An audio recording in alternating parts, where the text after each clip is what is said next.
L'eau, jadis utilisée pour laver la laine, représente aujourd'hui un facteur d'importance touristique pour la ville de Verviers. La ville au bord de la Vesdre regorge de traces témoignant d'un passé lainier florissant. Cette fontaine murale, œuvre de Clément Vivroux, est un hommage au bourgmestre et teinturier verviétois, Jean-François Hortemans-Ozer.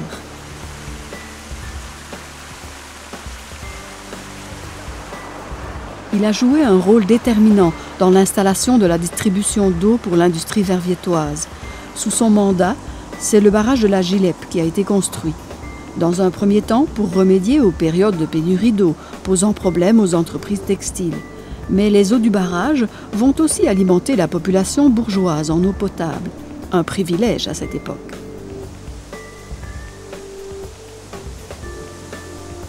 Le canal des usines, dont le tracé remonterait à 1100, est une déviation de la Vesdre qui traversait la ville de part en part. Pour l'industrie verviétoise, le canal fournissait aussi bien l'énergie que l'eau nécessaire à la production.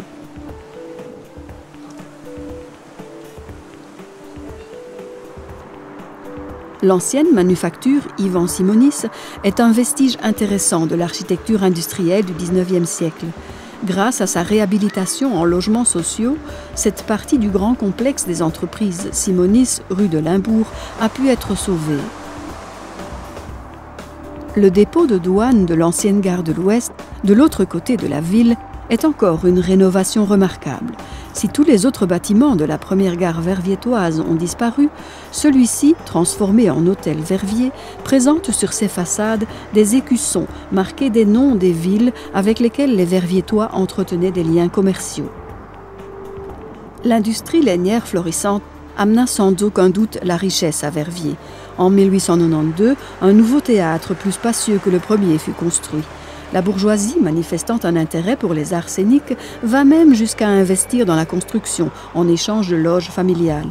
Les industriels, tout en maintenant leurs ouvriers dans des conditions précaires, offrent aux plus méritants des places pour les spectacles. Tandis que le peuple rentrait par des escaliers aveugles menant aux moins bonnes places, les grands escaliers conduisant aux loges étaient réservés à la bourgeoisie.